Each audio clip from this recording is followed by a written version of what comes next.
Okay, tama-tama po ang check-in time natin. Take of the time natin ay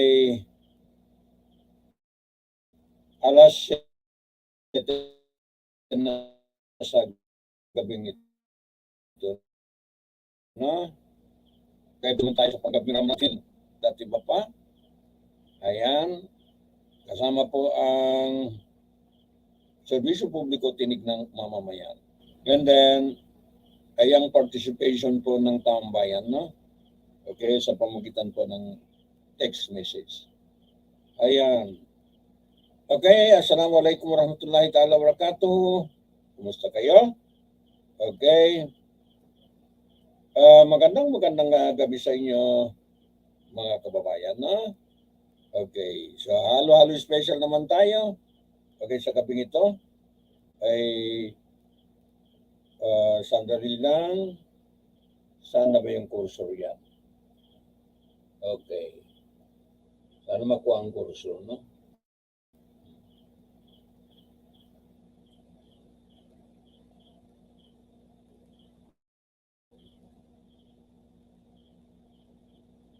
Nako. Okay, ulitin natin. Sandali lang.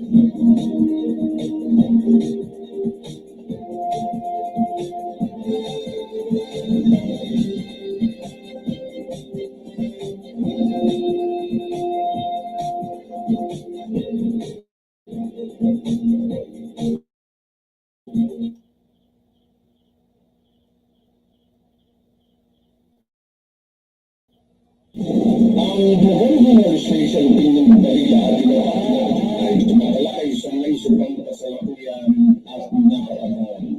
Makapolitika, makaopinyon, makakomentaryo at balita ang programa ay patas sa lahat. Walang kinikilingan, walang kinakamihan at walang pinapamigan ang programa ito. Ang programa ito ay public service sa kahanginan at trabaho lamang.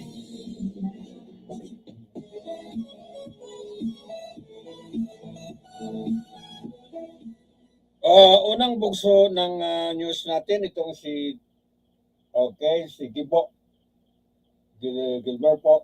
Gilberto Gibo Teodoro Jr., no?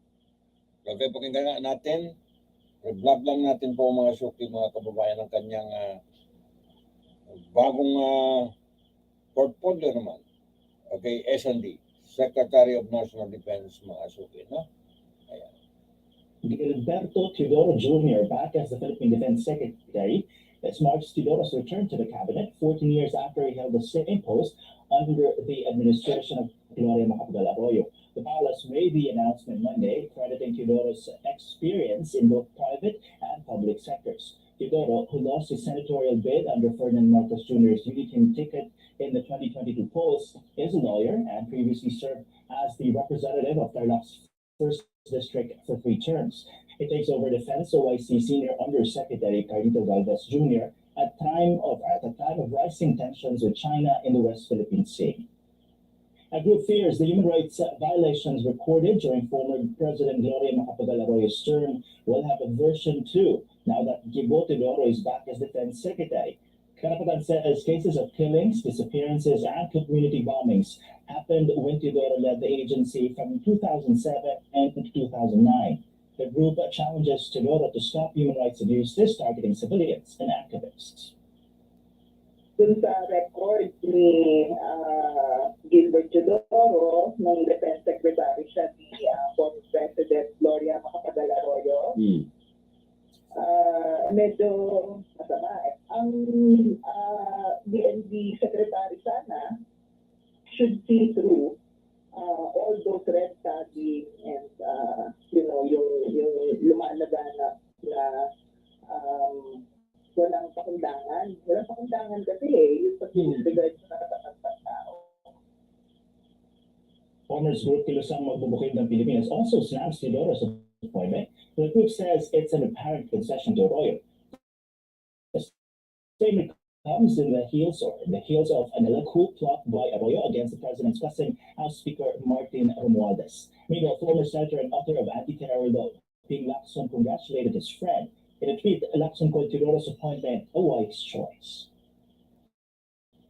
President Marcos has also appointed a new health chief. Dr. Ted Mendoza, former special advisor to the National Task Force Against COVID-19, will take over the helm of the Department of Health, or OIC, under Secretary Maria Rosario Borges. According to the palace, Mendoza, who also served as DOH Undersecretary from 2010 to 2015, brings with him a wealth of experience and expertise in healthcare systems, hospital administration, as well as emergency and disaster medicine. In a statement, the DOH welcomed its new chief, committing to provide all-out support during the transition. Meanwhile, the Octa Research Group, known for their advisories during the pandemic, called Verbosa's appointment an excellent choice. Health experts laud the appointment of Dr. Ted Verbosa as the new health secretary. And the president of the Philippine College of Physicians, Dr. Bonchit Solante, says Verbosa's experience in public health emergency makes him the right choice for the position, but he highlights some issues that the new chief needs to address. He needs to lay down important direction on how we approach the COVID-19. Now that the WHO has lifted the public health emergency, particularly on the aspect of vaccination, ano bang maging plano ng Department of Health vaccination program? Pangalawa, affected din yung ibang mga bakuna, no? With waning yung mababa ang vaccination rate like measles, tetanus, diphtheria. We're preparing for the universal health care. No? Yeah, and I think this is something na a big government project, not project, but a program that will really serve the poor. Kailangan natin ayusin na to, no? And I think it's just a matter of time that Ted will also make this as a priority kasi. Dr. Jose De Grano of the Private Hospital Association of the Philippines, meanwhile, hopes Mendoza will be open to their concerns. Among them, regulatory pain points and Spain. On to more news. A Philippine agriculture official is charged with graft over alleged sugar smuggling. The Sugar Stakeholders Group and a party list group on Monday filed a complaint against Agriculture Undersecretary and former Chief Sugar Regulator.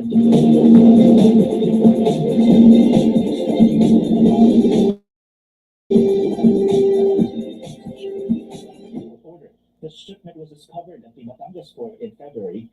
The complainants say the sudden influx of imported sugar in the market gravely affected sugar farmers and workers. Okay, sunod In other natin news, si the Chinese ano? official in Manila downplays Okay, sunod natin itong si opposition leader, minority leader Coco Senator, opposition leader Senator Coco Pimentel. Pakinggan natin ha. Ayan. Joining us on Hot Copy this morning, we have Senate Minority Leader Coco Pimentel. Senator Pimentel, good morning to you. Good morning, Karen, and to all of our viewers. Magandang umaga po sa lahat. You are calling on President Marcos Jr. to veto the Maharlika Investment Fund bill, but we know it's a bill that he himself certified as urgent. Frankly speaking, are you hopeful that he is going to veto the bill? Karen, when a bill is certified, there was already an existing version. And sometimes after this bill goes through the so-called legislative mill, it changes its look, its contents. And I believe that the product, the latest version or iteration of this Maharlika bill is not the one originally desired by the President. Kasi what the majority in the Senate did was they disqualified not less than 6 funds from participating in the capital and in the capital of the corporation, as well as from participating in the fund itself, the Maharlika Investment Fund.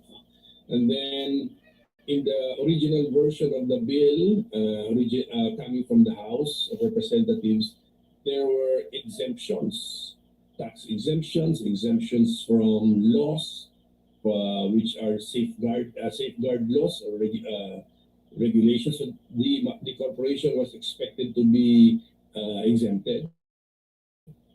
Tinanggal din po yun. So, this is a very different version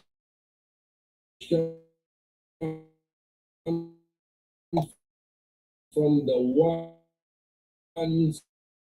certified as urgent. Hence, the President can use a reason for doing the bill, and at the same time, yung mga against, we will also appreciate such an act because one of our objections is that this is being rushed, and the people, not only legislators, Karen, but the people, because the people must be involved, are not given sufficient time to understand and to discuss what this is all about. So, between the measure will give us the time that we're asking for. So, Senator, essentially what you're saying is you want the president to veto the bill for his own reasons, not Yes. necessarily yours, all right? Yes. For his own interests in the bill. But you voted no for the Maharlika Investment Fund bill. Are you saying that if it changes, there's even a possibility you could agree to it? No, because I'm against the philosophy, the reason or the justification behind the bill. But as I've stated earlier, one of our objections is the lack of consultation. So not only to consultation with congressmen or lawmakers, but the people must be consulted. So at least that objection is being addressed.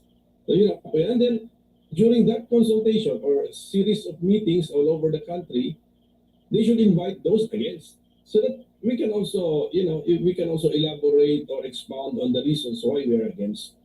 Okay, now the new version of the Maharlika Investment Fund bill has changed.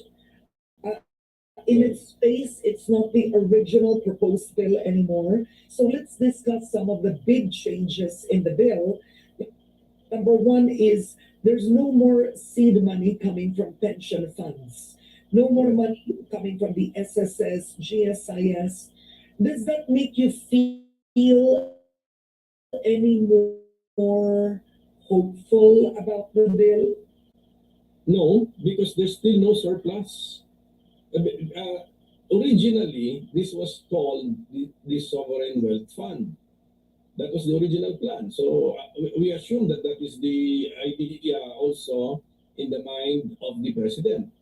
And then all of a sudden, it made a left turn, Karen. It's now an investment fund. It's no longer a sovereign wealth fund, an investment fund, where private individuals and institutions, syempre yung mga mayayaman, can participate.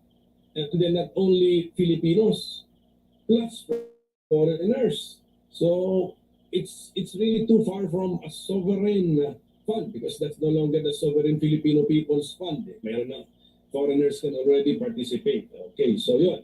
And then the original plan, if the original plan was a sovereign wealth fund, this is basically a fund generated by surplus.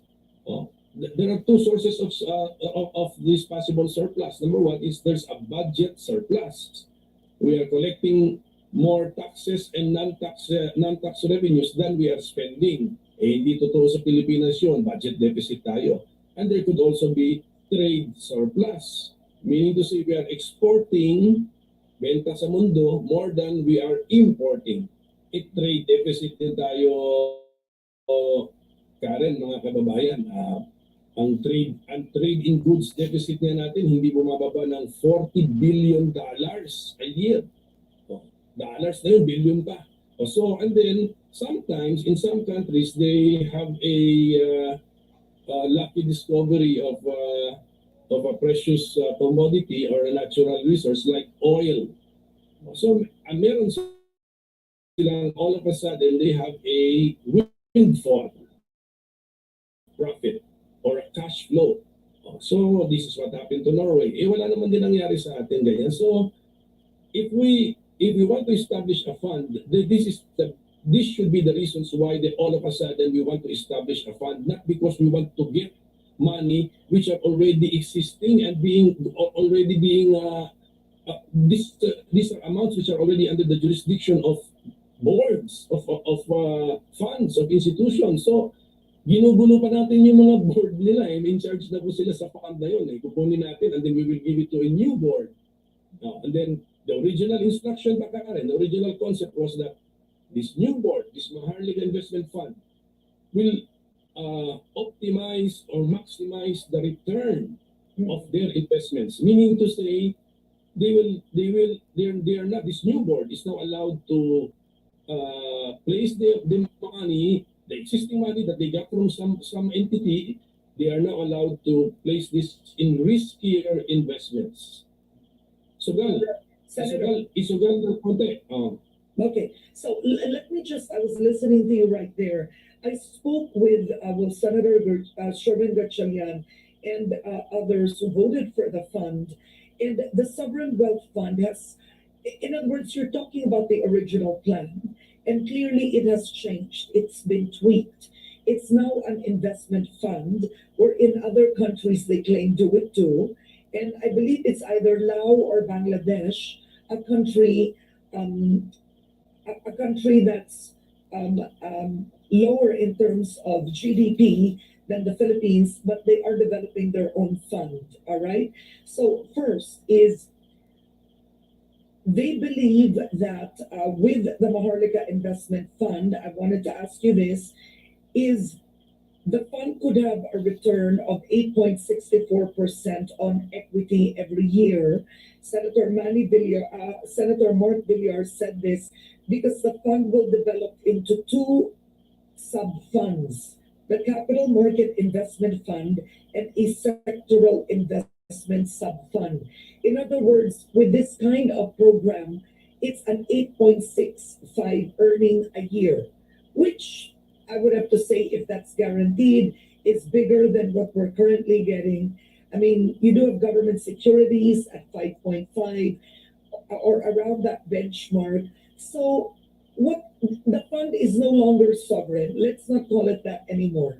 But the fund is meant to invest so that it could either give better services to people, develop human capital and infrastructure. What are your thoughts on that? Well, that projection of 8+ percent return. 8.6.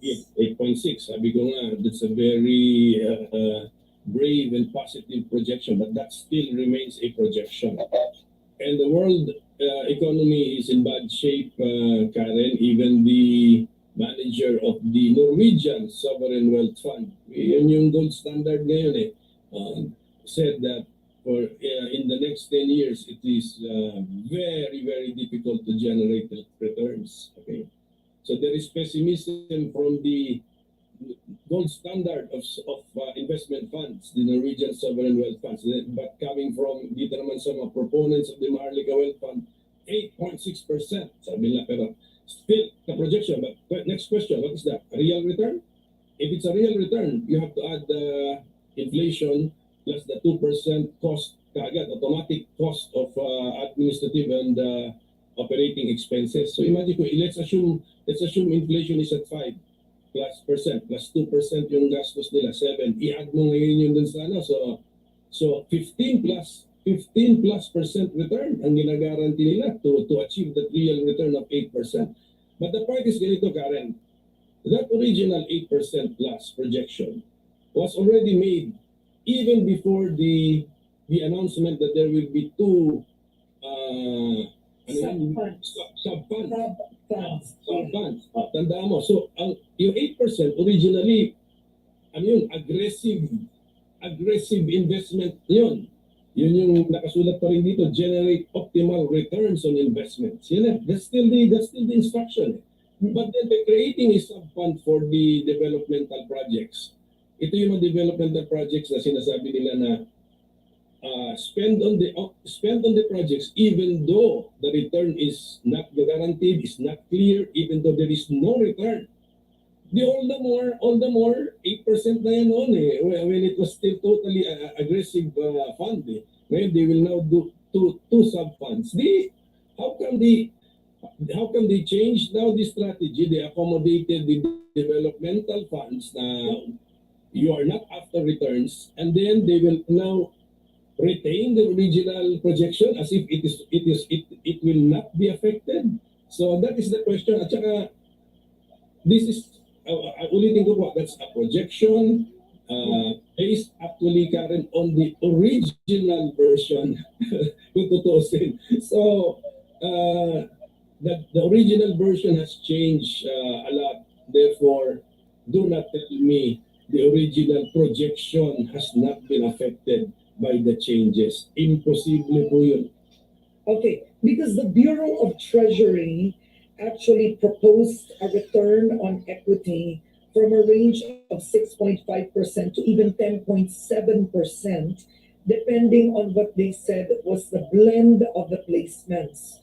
So the bigger question really is the fund meant to invest on equities, emerging market equities, or is it meant to invest in infrastructure, develop human capital? There seems to be a confusion on what is the fund? What fund? Correct. That confusion still exists in the final version. Andun yun, it's in that controversial section 14, allowable investments. The fund can do anything and everything. Especially, naglista pa yun ng A to J, and then meron pang last paragraph doon na sinabi na anything that the board wants to invest in, they can invest in.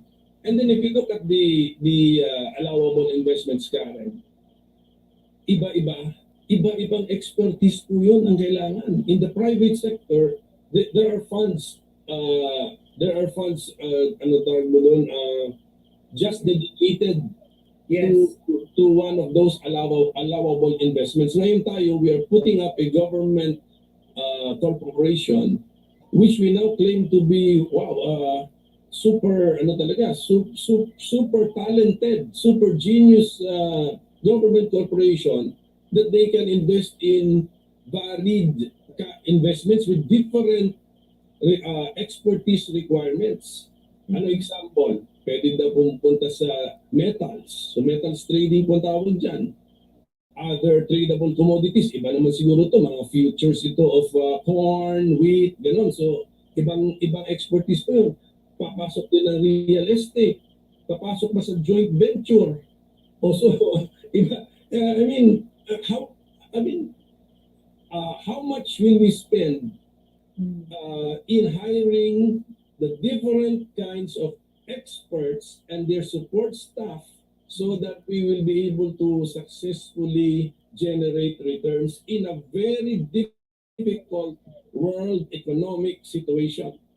Okay, is it clear in the bill? I'm curious. It seems that the list of where they can invest, right, is it's expansive.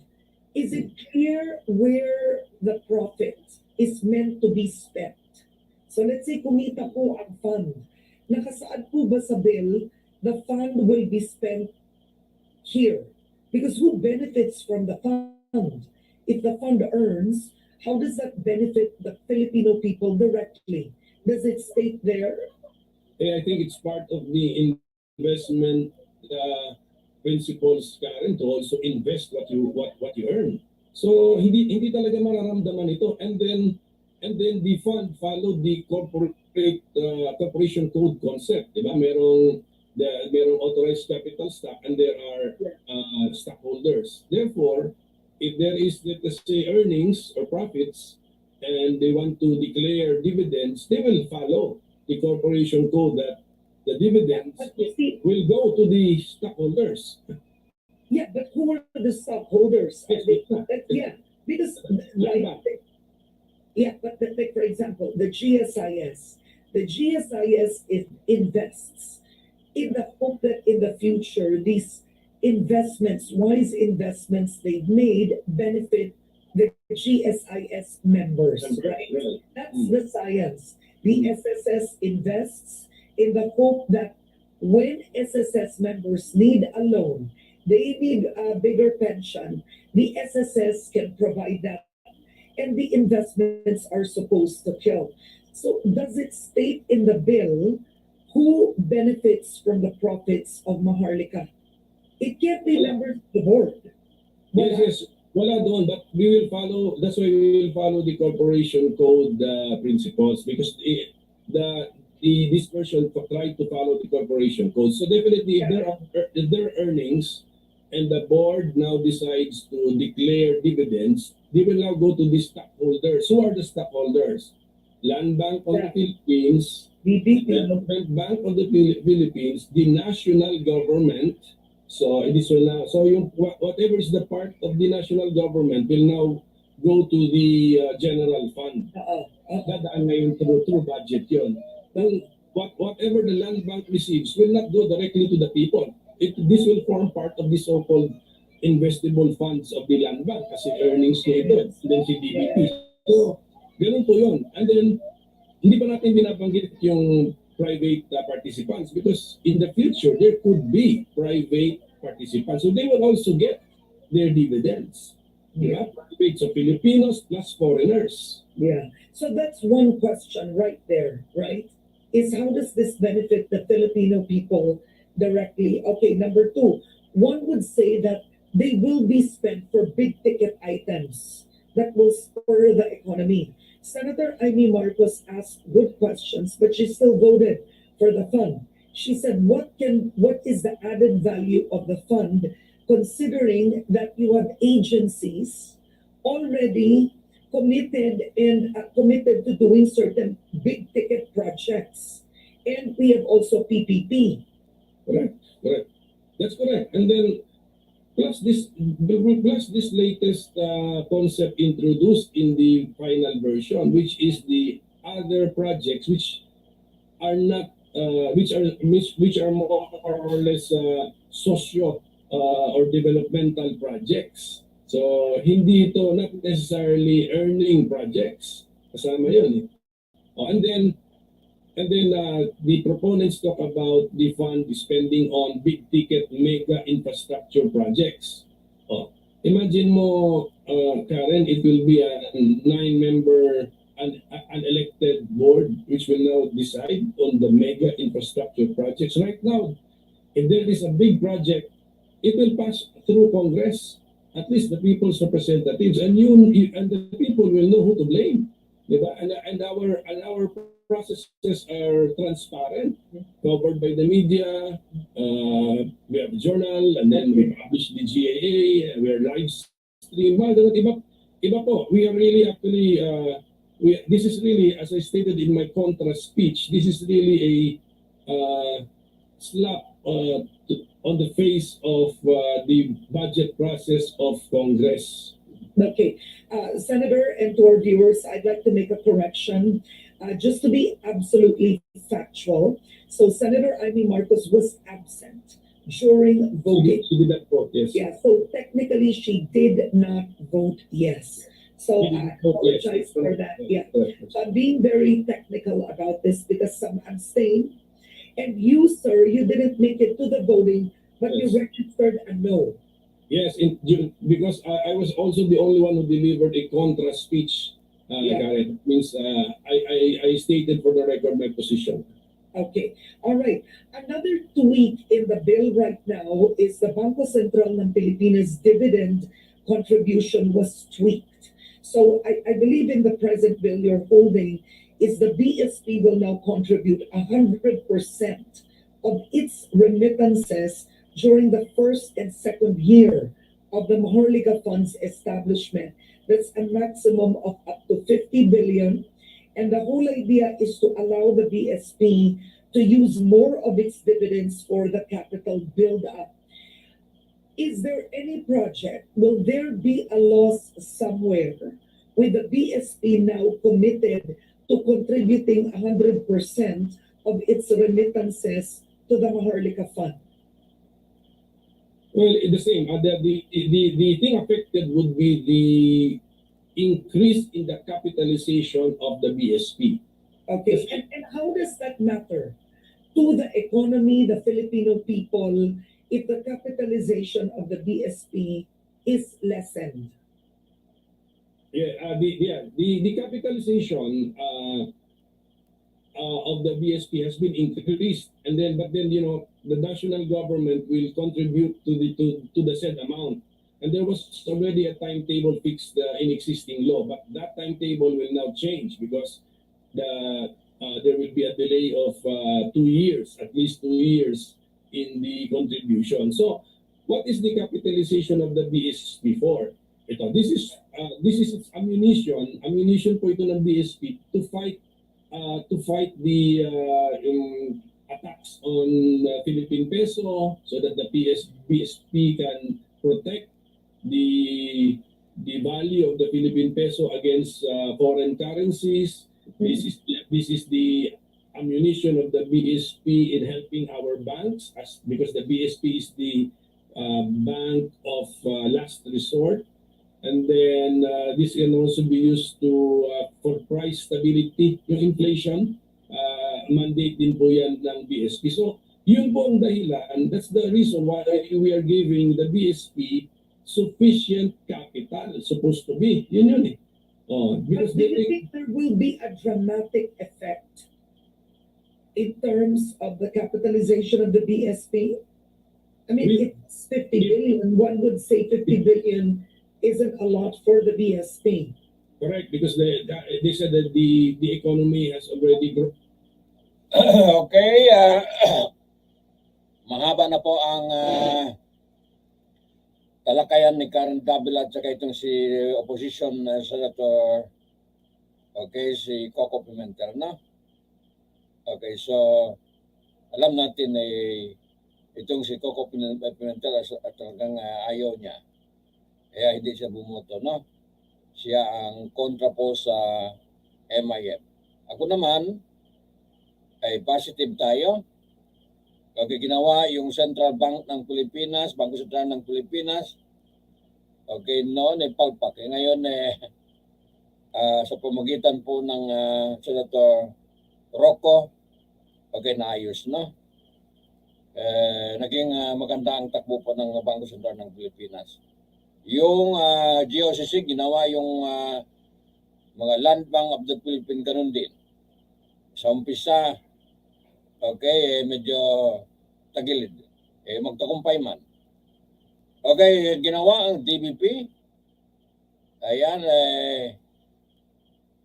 ganun din, takumpay. Bakit hindi bang takumpay po ang Maharlika investment plan? Kung ganun din ang intention. Okay, para sa bansa natin, no? Kaya positive ako. Umayos po ang paghawak, okay, pagpatakbo ng Maharlika investment fund yan, maaari makatulong sa atin, no? Positive lang tayo. Kaya nga, sinabi ko, bantayan natin, no? I-monitor natin po ang pagpatakbo niyan. Okay. So, kailangan lang transparency, no?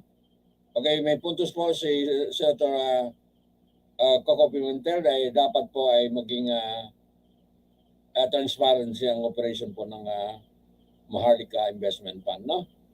Okay, kung kailangan mag-live stream, kung meron mga discussion, live stream. I-cover ng mga media, no? Okay, kung marami mga board meeting, kailangan po malaman ng mamamayan, kasi para sa mamamayan, i-live stream. Okay, andyan ang YouTube, andyan ang Facebook.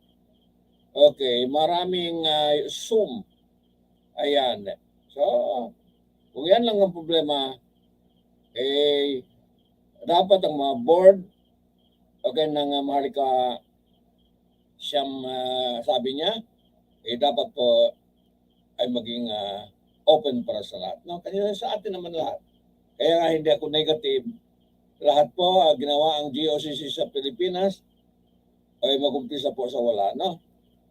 Dahil sa kalaunan na magtagumpay. Kaya nga, okay, kung okay lang, okay, pag-ooperate yan, pagpatakbo yan, maging okay rin.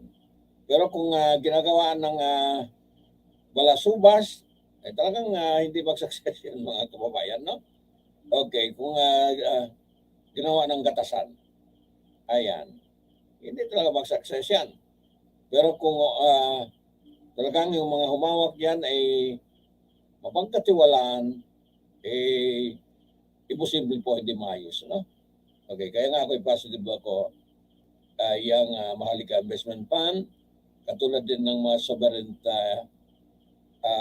fund ng ibang bansa, ay tagumpay rin dito sa Pilipinas, no? Okay, baka ba yan okay, mabago ang problema natin sa mga shortage ng pondo, okay, kulang ang pondo, baka may makatulong po mga kababayan, no? Ayan. So yan lang po ang masasabi natin, no? Continue natin ang kanilang karapatan. Okay, hindi natin ibanggain. Okay, debate lang. Pakinggan natin ang kanilang puntos recados, no? Okay, si Coco Pimentel. Ayan. So the capitalization of that bank of last resort, that bank which also fights inflation and then makes Okay, mag-break muna ako sa ngalan ng always patas mga kababayan. No? Ayan. Kaya positive ako, no? Sa akin ay, kung baka magdebate, ay nasa positive side ako. Ayan.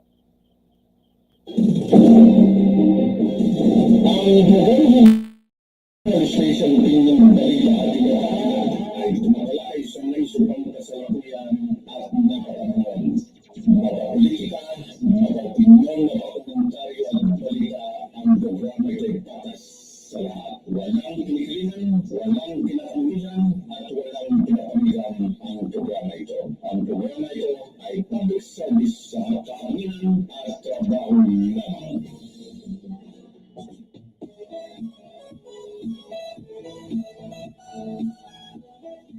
Okay, parang sa personal sarili natin, no? Okay, personal sarili natin, mag-invest tayo, ay ayaw tayo talaga natin malugi, no? Hanggat maaari po, okay, ayaw natin, siguraduhin natin ay hindi tayo malugi, no? Pag sarili ko, halimbawa, mag-invest ako, ayaw ko talaga malugi. Okay, pag-aralan ko, i-realize ko talagang kung may balik ang pera ko. Ganun yan. Itong Maharlika Investment Fund, alangan mo na ilagay kung saan-saan ang pondo kung wala naman na possibility ay makabawi tayo, makakumita tayo, no? Ayan. Hindi atay tayo papayag ay malugi mga kababayan. Always na sa utak natin ay kailangan tumubo mga suki, no? Ganun yun. Okay. Kaya nga, dapat ay maging positive tayo, no? Huwag hindi maging negative. Okay, ituloy natin po itong the value of the Philippine peso should have sufficient ammunition. Siguro, if there will be no shocks or emergencies or unforeseen circumstances, then the BSP can follow its plan, its normal plan.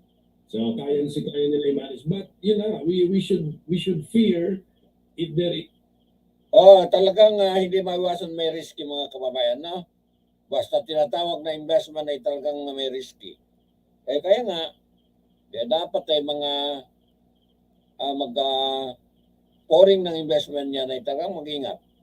Okay, siguraduhin po may tubo po ang investment ng Maharlika wealth fund, Maharlika Investment Fund, no? Hindi basta-basta ilalagay na wala pong balik. Ayan. Sa atin, general interest po ng Pilipino, no? Okay, dapat maingat sila. Okay. Ako wala na. Is now all of a sudden an unforeseen circumstance or event. Yeah.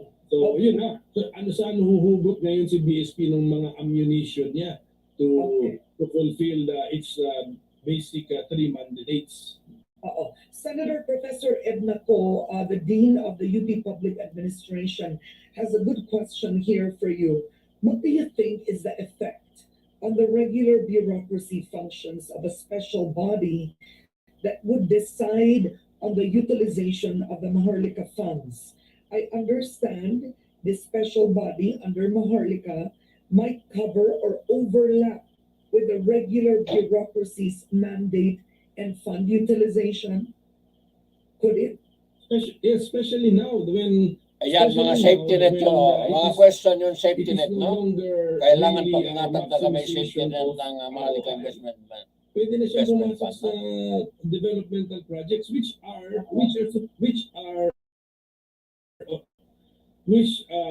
which fields there may be already GOCCs acting in that field or the regular departments. Ganun na, especially siguro what was inserted was parang sa health so maybe the DOH or education will be affected.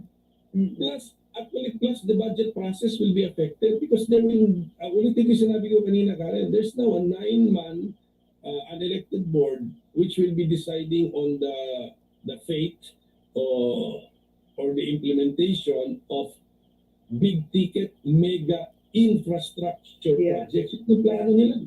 Sabi ko nga, the landscape of the Philippines will change and the representatives of the people are not even participating in the decision-making process. Imagine mo, binabanggit nila bridge from Bataan to Cavite.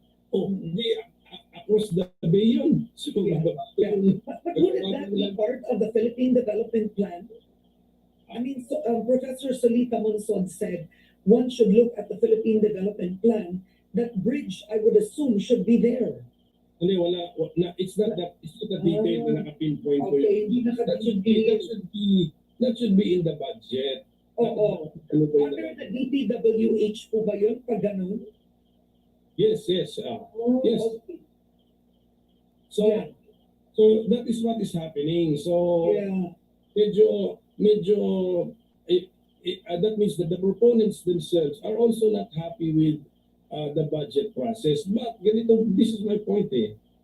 The president has so much political capital and so much support from Congress that he can request overwhelming number of votes from both houses to create the Maharlika. Then use that same political capital and political influence for the bridge, for the dam, for the roads that you want to build. Yeah. Now that I'm listening to you, Senator Pimentel, coming also from Senator Aime's earlier questions and hearing from Professor Monsod, would it have been more practical? I mean, I do hope that somehow the president asks this too at some point, is if the fund was more specific. For example, we build processing for mining, so we don't already export raw material, right? So then it would change how we profit from our own minerals. Or let's say we only fund green projects. So then hopefully it can contribute to the price of electricity going down. I mean, something so specific that it would change the landscape that the agencies aren't doing. Pwede pa ba yun?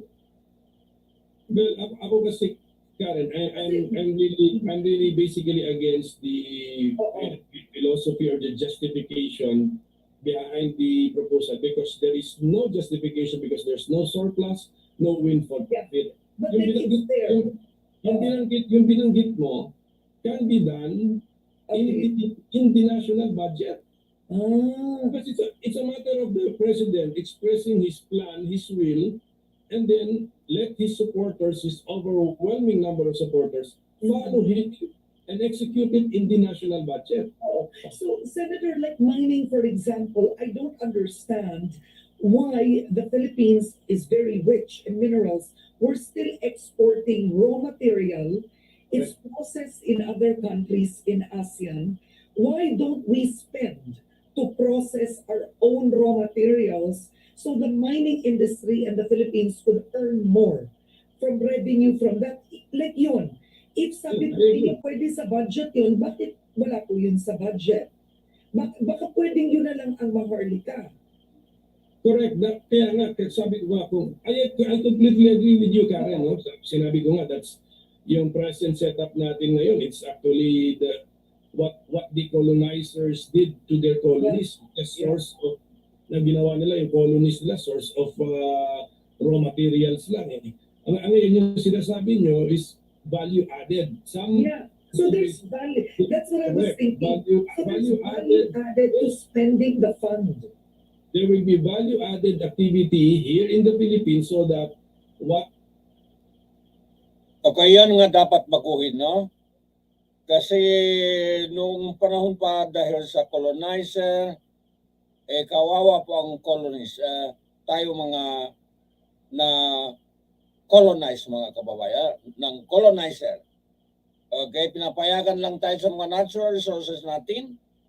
Okay, ay raw materials ang sa atin, no? Imbes na niluto dito sa atin, manufacture dito sa atin, hindi po. Okay, sa ibang bansa po pa ginagawa, no? Iyon nga dapat ipaglaban natin, no? Okay, doon tayo ay lalaban po sa mga independent policy natin, okay, tungkol sa mga ganyan, sa mga mining. Okay, dapat tayo na mismo po ang magpahinog and then bago natin i-export, no? Para naman kumita tayo. Puntos yun sa kanila, no? Puntos yun. Yun po ang mga pagkakamali at saka dapat ito ay pag-aralan po ng mga yung mga gumagawa ng batas. Ayan po ay paglaban natin. Okay. Imbes na raw material padala natin sa ibang bansa, tayo na mismo po ay gumawa, okay, sa pamagitan po ng initiative po ng bansa natin, no? Mga yung mga interest po sa mining. Okay. Maganda yun. Totoo. Ay, okay yung puntos ni Coco Pimentel, no? Okay. So, yan ang mga pag-aralan natin. Kung tayo ay may mga utak po, okay, yung mga nationalist na isip, okay, yan ang pwede natin ipaglaban po mga kababayan, no? Okay. Kasi kung raw materials ng raw materials, hindi tayo yaman. Habang buhay po, ganun lang, barya-barya lang sa atin. Sa kanila, okay, bulyon-bulyon po ng ginto. Tapos bulyon-bulyon din ng volume-volume din ng kita nila mga kababayan, no? Okay, mga nickels natin, mga metals natin. Bakit tayo raw materials lang? Ayan po. So, talagang kulang tayo, no? Pilipino talaga kulang. Ayan. Sabi na ay paglaban. Ayan. Okay, ituloy natin po ang dalawa ito, no? Ayan. we export will be more precious or more valuable than the raw material, the ore. So I completely agree with you. Alam nila, pero hindi nila ginagawa. Kung yan ang nasa isip ng presidente at i-explain niya sa mga mababatas yan, kung kaya niyang kumuha ng overwhelming support for this Maharlika na hindi natin alam saan po ano yung decision making, all the more he will get support. But then ito kasi yung mangyayari yan. Kulang sa explanation pang Maharlika, no? Activities, we can leave that to the private sector, but we can give incentives for them to do that. The ENR will probably have to come up with updated regulations, diba, to govern the export of or material, and then the country will profit from the, siyempre, income tax, the excise taxes, the other permits and licenses and non-tax revenues that we can impose on the industry. But pwede, mas klaro yan because there will now be maybe there will be a specific law governing that industry. Correct. Agree ko ako. Fund, tapos yan pala ang gusto mo, yan ang gusto gawin. For example, ang layo eh. What did we create? We created an investment fund and yet that is what we want to achieve. Dapat very specific po tayo. Moving just to close the Maharlika Investment Fund bill. So we've seen the changes in the new version. You've called on the president to veto. I understand that either he accepts this in full, or if there's something he doesn't agree with, he has to return it back to Congress in full as well, right? Because it isn't a revenue or appropriation measure. All or nothing. All or nothing. It's all or nothing. Yeah, well said. It's all or nothing. So if he does not veto, what is the next option for you, Senator? What should we look out for? For those who have doubts or for those who are against the entire idea, and of course there have been, in my opinion, also some constitutional issues along the way. So we or they can challenge the constitutionality of this bill before the Supreme Court. So the approach would be the presidential certification did not follow the constitutional requirement that there should be a public calamity or emergency right before our faces, which the bill will answer. So wala naman because this bill, the return, the benefits of this bill, if any, would be siguro 5 years from now. So that definitely does not answer an emergency. And then the internal or inherent confusion. Okay, oras natin na 50 minutos na po pasado na siya. To violation of substantive due process. Kasi hindi natin maintindihan ano ba talaga ang role nitong bill na ito. Kumita o hindi kumita sa sovereign wealth fund o hindi sovereign wealth fund, kasi the bill still mentions the Santiago Principles, Karen. The Santiago Principles are for sovereign wealth fund. So it's either admit that you are a sovereign wealth fund, do not pretend that you are a sovereign wealth fund, or just you're a mere investment fund. So don't mention the Santiago Principles, which are for sovereign wealth funds. So mga ganon. So we can use the inherent confusion, internal inconsistency as a ground for substantive due process challenge, Karen. Yeah. So you mean to say it's still stated inside the bill? Yes, Santiago Principles. Yes, it's here. Okay, all right. Because I think, we have yet to get a copy of the exact bill.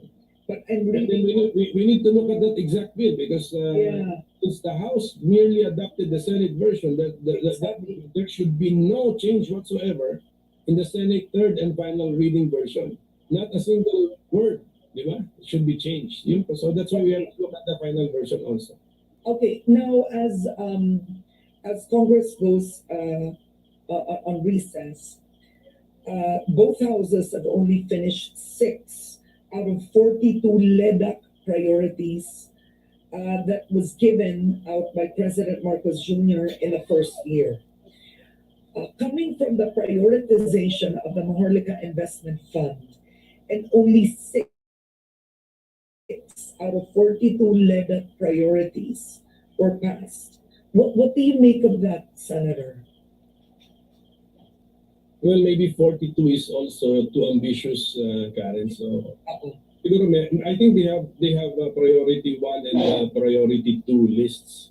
So, but when we come back, I think we will be tackling now the salt industry, yung sasin. Para sa akin, importante yun. Mas importante pa sana yun dito sa Maharlika. So, yun na sana pagpuyatan namin, hindi ito. So, yun po. And then, but to the credit of Congress, we have also passed some very important laws, Karen. Yeah. Like yung AFP, AFP retirement and inayos na. Well, it took a lot of time, but that's a law worthy of Yeah. devoting too much time and much energy. And then of course yung may maraming panawagan taong bayan natin to extend this estate tax amnesty period. Yeah, binigyan ko na. And then merong idea si Senator Joel Villanueva of there should be a employment generation master plan. Ano pala yun eh? That's a commitment. That's also an international commitment based on the treaty we have entered into. So we have also passed that. So marami-rami na rin. Siguro the six you mentioned, Karen, I think are those already signed as law, signed into law. But there are many more third reading measures already passed, Karen. Okay, now just very quickly, I know, given the fact that it's only you and Senator Riza Ontiveros in the minority and in the opposition in the Senate, there were talks at some point that there was pressure to pass the Maharlika because of an alleged coup against Senator Mig Zubiri. What is your take on that? Professor Solita Monsod said it seems that the rush passage, she says, in the Senate was more of a political move than an economic move. Definitely, this is not an economic move kasi I doubt the benefits we can get from the Maharlika, yung 8% plus. That's just a projection. But then going to that alleged coup, yeah, I did not feel any action on the ground. On the ground. Yes, nothing. The Senate President is secure in his leadership of the Senate. But it's not. But we were against it because there is really no surplus. Yes. You were against it on issues. No Yeah. justification. Yeah, but hearing from you that you yourself are saying Senate President Mig Zubiri is securing his position, and considering the history you both had, so that's quite objective. Coming from your end, he's securing his position. All right. Yeah. All right. Now you've also called on, I believe, a few weeks back, you've called on an investigation on the long-delayed issuance of the national ID cards. I did get a laminated card. I believe that was my national ID. But how delayed are we? I have gotten complaints or feedback, Karen, even from my own staff and then from some friends. Some are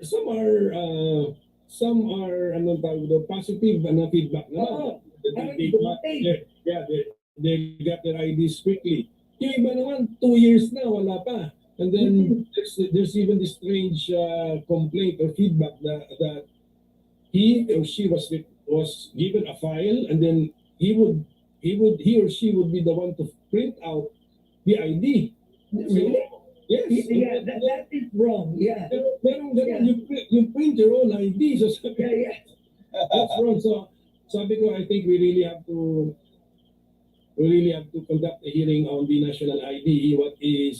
What difficulties are they facing? And then I think I want to look at the budget also, Karen. I think I think the annual budget for this would be more than 20 billion pesos. So yeah, but how come it has bloated to such an amount?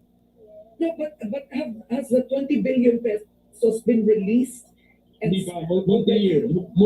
That's why at the end of the entire project, how much would be spent? Ang tinanong ko yan I think ang sagot sa akin, this was an amount more than 20 billion. Now, but would the national ID, if released, because now you filed the Senate bill based on the issues, it's unreasonably prolonged delivery, but you said something about questionable usefulness. I wanted to ask you, because I filled in a visa application recently, and they did ask for a national ID number. So won't that They be asked, useful? they asked for it. They asked for it. Yes. Good, good, good. That's a So at positive. least, That's that's a what, positive feedback. But yeah. I've got some negative feedback that even some institutions, and including banks, will not accept it because there is no signature. Oh, that's so odd. Accepted if you're applying for a loan or if you're opening an account or anything. Yeah. But the reason given was that the ID does not show or does not bear any signature. So Yeah. so it must be a weakness in the design of the overall planning of the ID. So pag-usapan natin yun kasi siguro ang sagot sa atin dyan, then the bank should scan the QR code, or I think that is the so I hope the hearing will bring out all of these issues so that the answers will come out, and then we can also take a look at the budget, the overall budget. Okay, and another thing you also filed in your Senate bill is to investigate the supposed substandard quality of the national ID. I wish I brought it here because it would be good to actually show our viewers. What I received was laminated, a simple laminated in plastic. So it seems it's paper inside or some cardboard and it's laminated. And yet I have a PhilHealth ID, which is really, it's hard. So I wanted to ask you, what should it be? Because like a credit card, for example, is a hard plastic. Was that what a national ID should be? When we were discussing it, that was what was Exactly, in my mind. Pero Yeah. you better ask your staff, Karen. Maybe they were the ones who had that laminated. Okay, okay, yeah, because it was delivered, but that's a good point. So you're right. The national ID should not be laminated. Yan, It's temporary. It's still pero temporary. that's the problem na, Karen, because some of those who applied got a file. Yeah. Digital file, and then the instruction is print it. So print Yeah. it. So most That likely would be ours. I don't know. I will check. the normal printer would be paper, di ba? Paper, and they do The material is paper. The PSA did not assume that you have a printer for plastic cards. You have a printer which will print on paper. So that's it. Yeah. We will have to ask all of these questions para po maklaruhan tayo. And then siguro to put some guidance na rin, to give guidance to the implementer. But I think this is important simply because we paid for it already. We budgeted it, and it's been 2 years. You're saying, Senator, we have not seen the actual national ID, which should be hard plastic, like a credit card. That was what I expected. Pero yun nga, ulitin ko, some are getting files. So therefore, from the point of view of the implementer, that is not the plan, because they can give files. Yeah. Okay. So before we close, so wait, when are you starting this hearing? Do you have a schedule that would be? I think it's with Senator Francis Tolentino. Yeah. Okay. Yeah. So, Okay. I will allow him to, of course, as a chairman, we defer to the schedule of the chairman. Okay. All right. Before we go, we don't have enough time, but from the time I interviewed you first on Head Start, you said there's no laws for the president to actually appoint an agriculture secretary. It would be an additional, in effect, it would help him. It would be an additional person. The president's busy, he travels, he's fixing other problems in the country. Well, he is going to give his State of the Nation on the first year in a month or two. And yet there is still no agriculture secretary. He still is concurrent. What are your thoughts, Senator? Yes, and look at the consequence. Yeah. If he really gives the real state of the nation, then he cannot avoid mentioning all of these issues concerning agricultural food, sibuyas, onion, mga pork, chicken, mga presyo nito, sugar. Lalo na yung sugar, ilang fiascos na, dalawa na kaagad. Dalawa na kaagad this early into the administration. So, yeah, that would, if the president will really give us the real state of the nation, he will not be able to avoid discussing, mentioning, or talking about agricultural issues or food-related issues na hindi nasosolve. Kasi pati inflation, if we talk about inflation, food cost din yan eh. Energy cost plus food. So, basically, so that's it. That is the consequence. All right. So on that note, I want to thank you so much, Senate Minority Leader Coco Pimentel, for joining me today, sir. Thank you, Senator. Thank you for inviting me. Thank you. All right. Now, much appreciated and insightful and thorough discussion on several issues. Thank you, sir.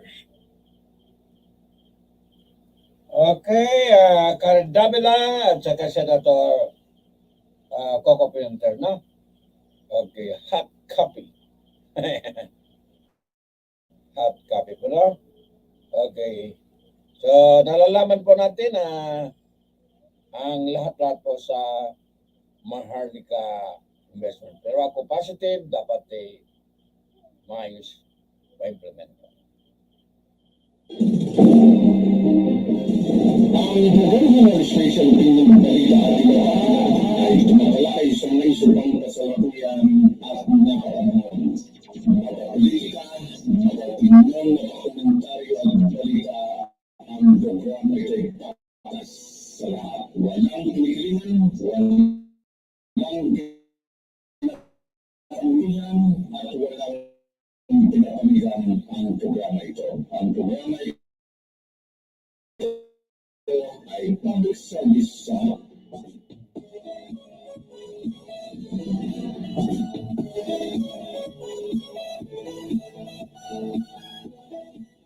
Okay, ang kata ito ay dedicated po kay Senator Coco Pimentel at saka Karen Davila. Kaya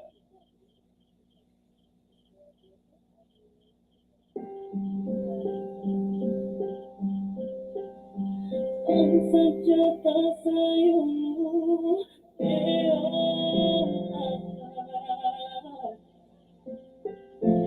lang sanang amikilan kaalas ako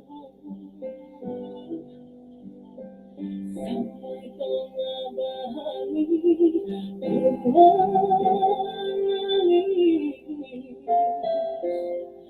ang babayang luwalo di ako halamay kaniya ikaapalat ka mga lasan maabu kale kung dilasa sa jantungku halang may niyan sa timin parang obat sila aku hala hampir aku bukan sampai tertinggal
Okay, continue natin ang balita. Tingnan natin kung anong mga news natin, no? Okay, silipin natin, hindi na makita. Okay, saan ka na?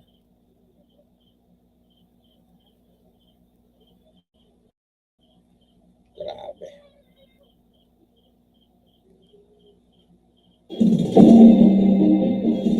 Ang Bureau Administration pinagbalita at ibabahan ay tumatalakay sa naisubang kasalukuyan at nakaraman. Mapapolitika, mapapinyon, mapakomentaryo at balita ang programa ito'y patas sa lahat. Walang kinikilingan, walang pinapanggihan at walang pinapanggihan ang programa ito. Ang programa ito ay public service sa makahanginan at trabaho lamang.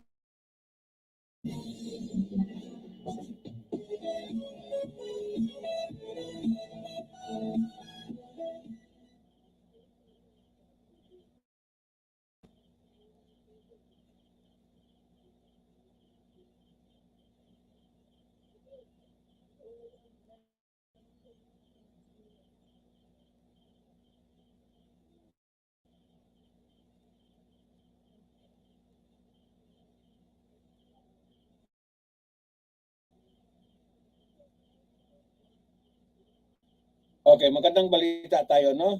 Okay, sa mga negosyante. Okay, ang Pangulong Marcos, okay, Philippine Export Development Plan. Hindi na makita, babasahin. Pero pwede dito basahin ito mga suki-suki natin, no? Ayan.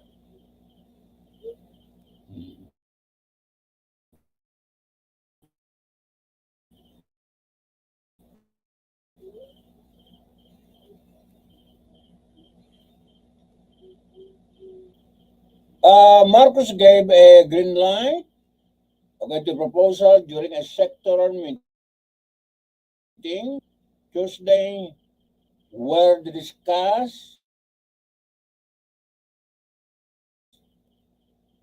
he discussed the Department of Trade and Industry mitigate, address the impact of the global economic outlook, no? Ayan. So yan po ang tinutukan po ng Pangulo, no?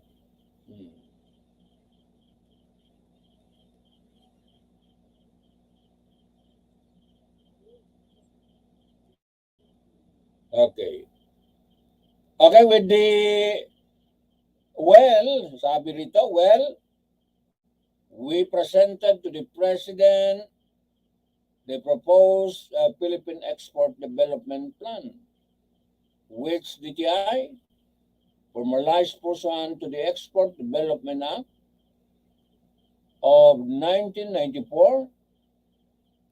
As already mentioned, this defined the country's export trust, strategies program, and a project, and we sought the President approval, which we got with just some couple of additions to the plan, Pascual said during a palace press briefing. Ayan po ang mga suki, no? Ayan. Sige. Ituloy natin, no?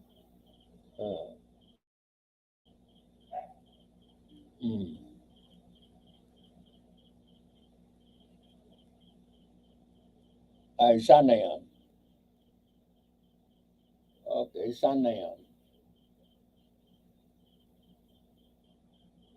Ayan. Okay, Pascual said the plan aimed to address challenges that we face at the various sector of the economy, particularly those sectors that potentially could be involved in export. Ayan. And our proposal is actually in line with the Philippine Development Plan, which was earlier released by the administration. This export development plan will capitalize on export growth opportunities considering market trend and the available or existing competencies in the Philippines among our industries did achieve. Okay, it seek to undertake an industry development centric approach to make the Philippines a major player in the global economy and achieve sustainable development goals. Yeah, the export industry, no? Okay. Ayan. Okay, sa export industry, no? Okay. Okay, yan po ang balita, no? Okay, dito po sa export development plan. Okay. So, sandali lang. Ano pa ang susunod mga kababayan, no? Okay. Hey.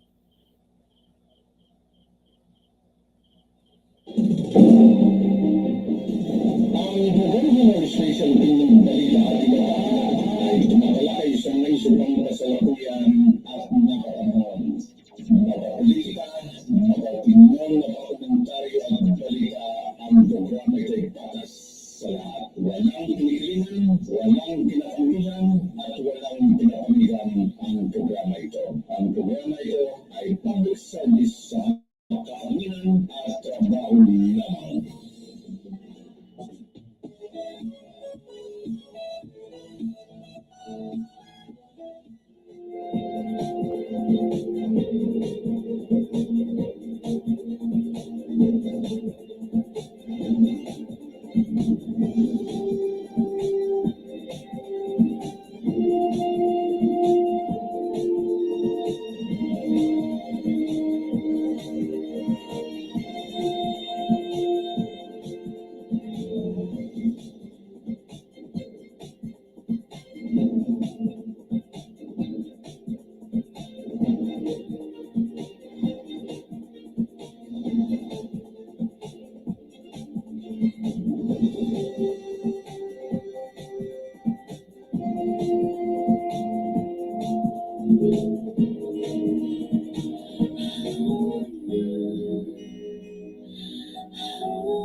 Kita dua sa maglakad, amoku ikhlas bintang batayan.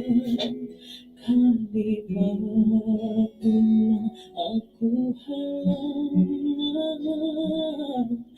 amayin aku rasa dituduh kau masih merayung jantungku.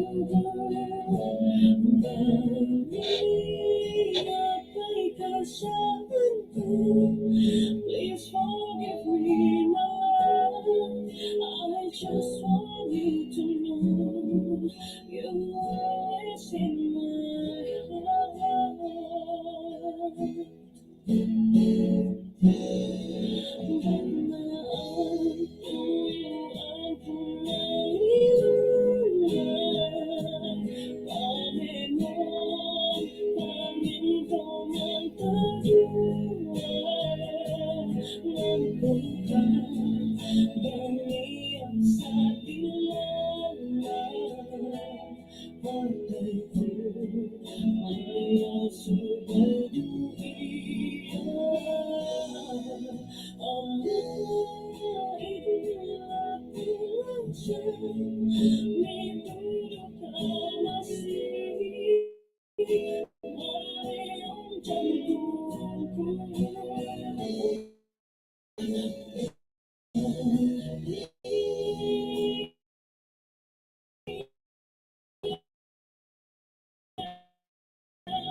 Okay, isang balita na lang tungkol po sa mga leader po ng local government, okay, sa BARM region, sa BARM provinces, mga kababayan, na Ang magandang registration ng balita at ay tumatalakay sa naisupang kasalukuyan at nakakataon. Politika, opinyon, komentaryo at balita ang programa ito ay patas sa lahat. Walang kinikilingan, walang pinakamihan at walang pinakamihan ang programa ito. Ang programa ito ay public service sa makakaminan at trabaho lamang.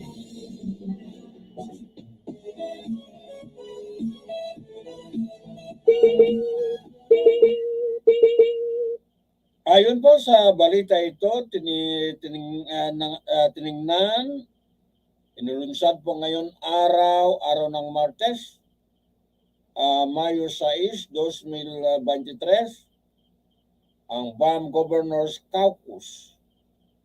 Okay, sa Chamber State and Country Club. Okay, sa Cagayan de Oro City noong Miyerkules. Ang nasabing BGC ay naglalayon na isulong ang mga karaniwang issue ng mga nasasakupan ng mga local government units ng BARM, gayon din ang makipag-ugnayan sa lahat ng iba pang stakeholder na. Ang programa ay dinaluhan ng mga gobernador, kabilang ng ating butihing gobernador, ng Maguindanao del Sur, Honorable Bay Mariam Sangki Mangudadato, at ang gobernador ng Lanao del Sur, Basilan, Sulu at Tawi-Tawi, kasama ang mga municipal at city mayor. Ayan.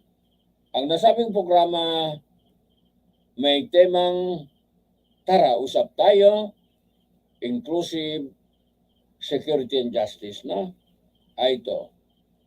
Okay, ang nakikita ako dito, sa tabi ay si Governor Bay Mariam Sangki Mangudadato. Sa susunod ay si Bombit Adjong. Galing na, no?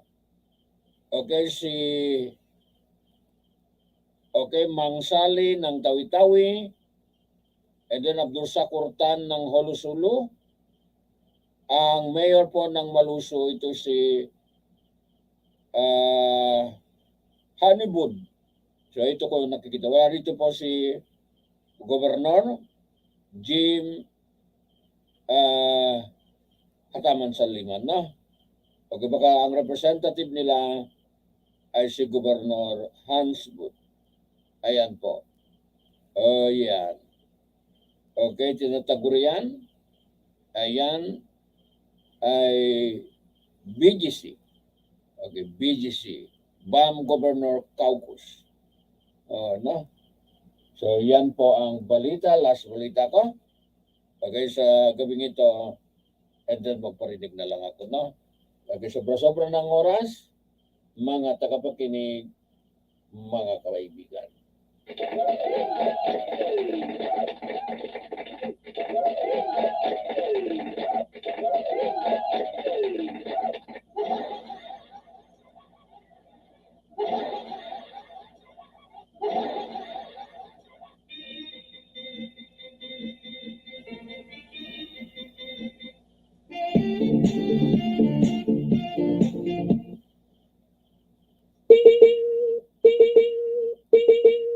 Okay, wala naman barilan, no? Wala.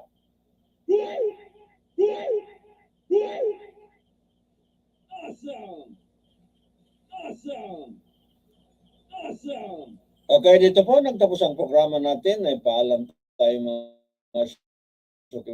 mga kabayan. Balik naman tayo ng bukas ng umaga. Ayan.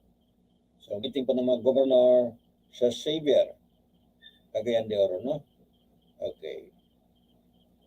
Sige, prepare na for 2025.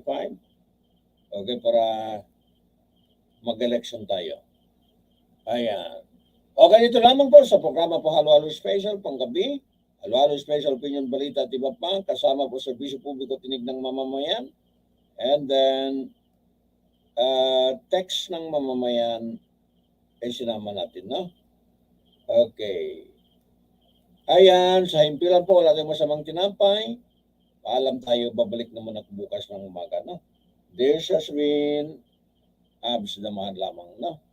Okay, so mga traditional politician po, okay, sa Xavier, Cagayan de Oro, Xavier University, no? O compound. Ayan. ayan po, tapos na ang news natin, no? Okay.